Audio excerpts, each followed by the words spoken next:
গভীর রাতে চুপি চুপি এলো সে। ছায়াদের আড়ালে ঘাপটি মেরে সন্তর্পণে নজর রাখছে শিকারের ওপর। বিছানায় শুয়ে থাকা ঘুমন্ত মানুষটার প্রতিটা শ্বাস প্রশ্বাস নজরবন্দি এখন। গভীর ঘুম একটু হালকা হতেই সুযোগ বুঝে ঝাঁপ। আধো ঘুম আধো জাগরণে থাকা শিকারের ঠিক বুকের ওপর চেপে বসে রয়েছে সে। ঝুঁকে পড়ে তাকিয়ে আছে ঘুমন্ত মানুষটির দিকে। তার মুখের কুৎসিত বলিরেখার ফাঁকে উঁকি মারছে আশ্চর্য এক জিঘাংসা। আচমকা হামলায় ঘুম ভেঙে যায় শিকারের। দম বন্ধ হয়ে আসছে তার। মনে হচ্ছে কেউ যেন গলা টিপে ধরেছে। আতঙ্কে চিৎকার করে উঠতে চাইলেও গলা দিয়ে আওয়াজ বেরোচ্ছে না ঠিক মতো। হাত পা নাড়ানোর ক্ষমতা নেই এক ফোঁটা।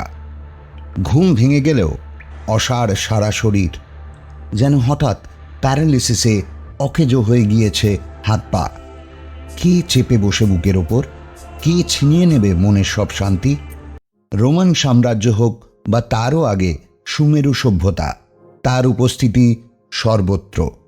যুগে যুগে তাকে ভয় পেয়ে এসেছে মানুষ। আধার রাতে বুকের ওপর চেপে বসে শরীর অসাড় করে দিয়ে আমাদের সমস্ত দুঃস্বপ্নের জন্য দায়ী একমাত্র সে। তার নাম ইনকিউবাস।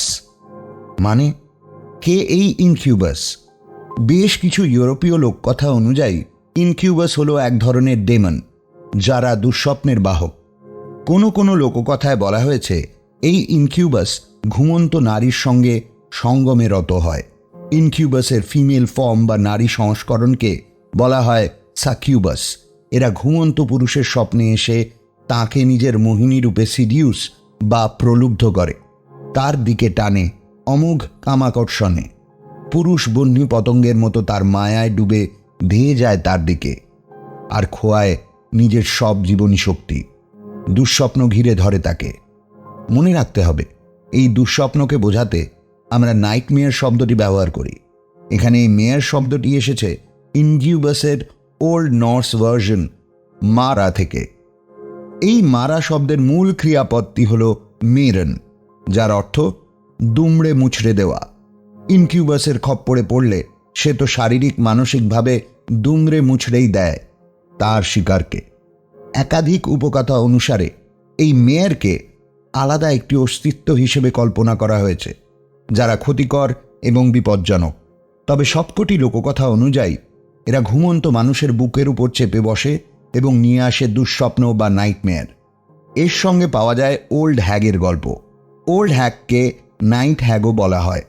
ওল্ড হ্যাগ অনেকটা আমাদের ছোটবেলার গল্পে শোনা ডাইনি বুড়ির মতন, যার সারা মুখে অজস্র আঁকিবুকি। বয়সের তার গাছ পাথর নেই, চুল তার পাকা শন। বেজার মুখের এই ওল্ড হ্যাগ ওত পেতে থাকে তার শিকারের ঘুমিয়ে পড়ার অপেক্ষায়। আর যেই আমরা ঘুমিয়ে পড়ি, অমনি সে চুপিসারে উঠে পড়ে বিছানায়। ধীরে ধীরে পা বেয়ে উঠে আসে, তারপর চেপে বসে বুকের ওপর। বিংশ শতাব্দীর গোড়ার দিক অবধি ইংল্যান্ডের বেশ কিছু অংশে হ্যাগ রাইডিং এবং হ্যাগিং শব্দবন্ধের চল ছিল ভীষণভাবেই। এই হ্যাগ রাইডিং আসলে বোঝায় স্লিপ প্যারালিসিসকে।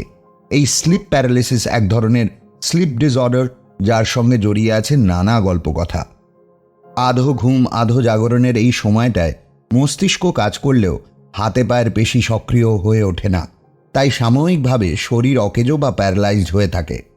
তুরস্কের দেশগুলিতে স্লিপ প্যারালিসিসের জন্য জিনকে দায়ী করা হয়। সেখানকার লোকবিশ্বাস, এই জিনের মাথায় থাকে ইয়াব বড় এক টুপি। যদি কেউ সাহস করে সেই টুপিটা নিয়ে নিতে পারে, তবে জিন হয়ে যায় তার বশীভূত। সে যা আদেশ করে তাই পালন করে জিন, আলাদিনের দৈত্যের মতো।